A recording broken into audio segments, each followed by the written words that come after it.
Sócrates nasceu em Atenas no ano 470 a.C., em tempos de glória democrática. Filho de um escultor e de uma parteira, foi soldado, escultor, senador e, a partir da maturidade, filósofo. Alegando que desde criança ouvia a voz de Deus instigando-o ao ofício da filosofia, Sócrates passou a perambular pelas ruas de Atenas, feito um pregador laico, na missão de ajudar as pessoas a descobrir nelas mesmas o conhecimento que as conduziria à virtude. Sem cobrar dinheiro algum, aberto a quem quisesse ouvi-lo, ricos ou pobres. A pergunta essencial de Sócrates era: o que é a essência do homem? E ele respondia: o homem é a sua alma. Alma como razão, o eu consciente, a consciência intelectual e moral, o que distingue o ser humano de todos os outros seres da natureza. Sócrates e os filósofos sofistas abandonaram a preocupação dos filósofos pré-socráticos em explicar a natureza e se concentraram na problemática do homem. No entanto, contrário aos sofistas, Sócrates se opunha ao relativismo dos seus valores. Os sofistas formavam um grupo à parte de uma espécie de retóricos de aluguel. Valendo-se da arte da argumentação, eles relativizavam a ética e a moral, defendendo o que e a quem quer que fosse, desde que bem remunerados. A eles, Platão chamou de impostores e malabaristas de argumentos.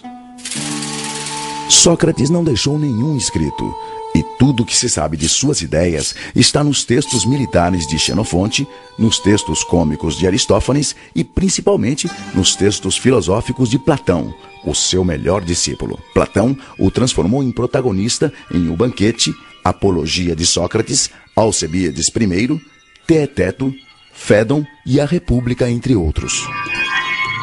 Sócrates acreditava que todos já nascem com o conhecimento e que cabia ao mestre realizar o parto desse conhecimento. Ele entendia que só o conhecimento que vem da alma é capaz de revelar o verdadeiro discernimento do que é justo, bom e certo. Para partejar esse conhecimento, Sócrates aplicava um método dialógico que ele chamou de maiêutica, termo do latim obstetritiaorum, funções da parteira, em clara referência à sua mãe. Ele dizia que assim como sua mãe ajudava a trazer à luz a vida, o filósofo ajuda a trazer à luz a verdade. Basta usar a razão. No começo do diálogo, Sócrates se posicionava como se não soubesse de nada do assunto e dava início ao colóquio com uma pergunta ao seu ouvinte, que a respondia com seu próprio jeito de pensar. O mestre, então, fazia de conta que aceitava o seu ponto de vista.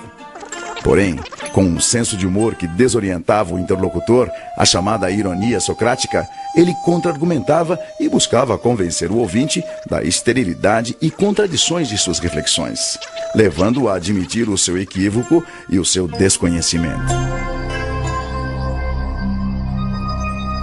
As perguntas feitas por Sócrates são próprias da chamada dialética socrática, isto é, do exercício de contrapor argumentos contrários. Basicamente, o método dialético apresenta 3 elementos: a tese, a antítese e a síntese.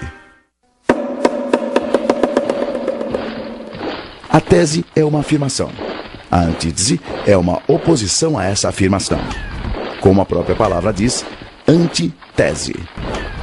E no embate entre tese e antítese, surge então o terceiro elemento, a síntese, que é o resultado do raciocínio. Prevalência do intelecto sobre a opinião. O propósito desse rol de perguntas vinha da crença de Sócrates de que só existe uma maneira de conhecer a verdade: conhecendo-se a si mesmo.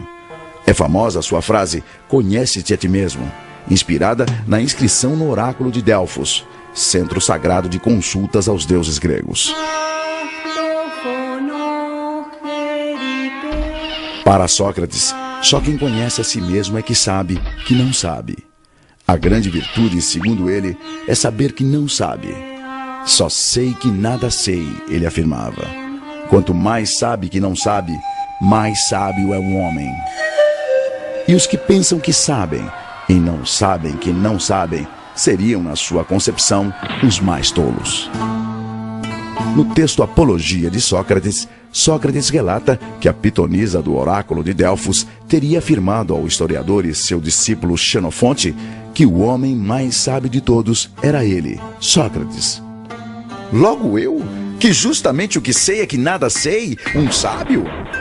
Então, Sócrates teria ido procurar políticos, poetas e artífices para provar que ele sim, por seus privilegiados ofícios, certamente seriam mais sábios que ele. Porém, decepcionado com sua arrogância e soberba, Sócrates confessou finalmente entender o que significava ser sábio para Delfos. Sábio é o homem capaz de perceber seus limites e imperfeições, compreender as ilusões das aparências, a efemeridade das paixões e, com a razão, controlar-se. Só assim saberá depurar seu coração e sua alma e agir com justiça e retidão. A crítica àquelas 3 categorias de cidadãos pesquisados por Sócrates resultou em ódio e vingança dos seus desafetos, culminando em sua condenação à morte por envenenamento por cicuta, promulgada por um tribunal. Seus acusadores foram Meleto pelos poetas, Anito pelos artífices e Licon pelos políticos. Eles acusavam Sócrates de 2 crimes: corromper os jovens com suas ideias subversivas e negar a existência dos deuses atenienses. Recusando-se a abrir mão de suas ideias, que o libertariam da condenação abrandada para exílio, Sócrates enfrentou a morte aos 71 anos como um ato de coerência e dignidade. No dia de sua execução, narrado na Apologia de Sócrates, o mestre reuniu os amigos e discípulos e, antes de beber o cálice fatal, despediu-se. Se de fato é como um sono, a morte seria um maravilhoso presente, porquanto todo o tempo se resume a uma única noite. Se, ao contrário, a morte é como uma passagem deste para outro lugar e que lá se encontram todos os mortos, qual o bem que poderia existir, ó juízes, maior do que este? Mas já é hora de irmos. Eu para a morte e vós para viverdes. Quem vai para a melhor sorte? Isso é segredo.